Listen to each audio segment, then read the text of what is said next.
Hi friends, మేము ఎక్కడికి వచ్చామనుకుంటున్నారు? మేము మా పొలం కాడికి వచ్చాము. ఇదిగోండి, ఈ లోతు తవ్వడానికి మేము ఒక 5-10 మినిట్స్ అయినట్టుంది. తర్వాత నన్ను మోటార్ ఆన్ చేయడానికి పంపించాడు. మోటార్ ఆన్ చేసినప్పుడు వీళ్ళు ఏం చేశారో నాకు ఇంకా తెలియదు.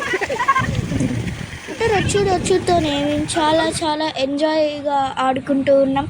అంతలోనే మా అన్నయ్య వచ్చేసాడు. తర్వాత వాళ్ళకి బోర్ కొడుతుందని చెప్పి కుక్కని తీసుకొచ్చి దానికి కూడా స్నానం చేపించారు. దాని పేరు వచ్చేసి జాకీ. పాపం చాలా బలవంతంగా చేసి స్నానం చేపించారు. మా మమ్మీ ఇంకా పిన్ని కూడా రావాలనుకున్నారు, కానీ వాళ్ళకి పనులు ఉండడం వల్ల రాలేకపోయారు. అందుకనే మేము నలుగురం వచ్చేసాం. చూసారా మేము ఎంత ఎంజాయ్ చేసామా కుక్కలతో. మేమైతే పిన్నికి చెప్పకుండా వచ్చేసాము, చెప్పడం మర్చిపోయాము. మేము ఇంటికి వెళ్ళిన తర్వాత మా మమ్మీ ఇంకా పిన్ని ఇద్దరు కలిసి మీరు మాకు చెప్పకుండా ఎందుకు వెళ్ళారు అని అన్నారు. ఈరోజు నేను మళ్ళీ ఫోన్ లేకుండా పోవడం అన్నాను. ఫోన్ లేకపోతే ఇంకా క్యారీ చేయడానికి ఒక పర్సన్ కూడా ఏం అవసరం లేదు. అన్నం కలిసి హ్యాపీగా ఎంజాయ్ చేయొచ్చు అని నేను చెప్పాను. దానికి వెళ్ళడం ఒప్పుకున్నారు. Bye bye, wish you all.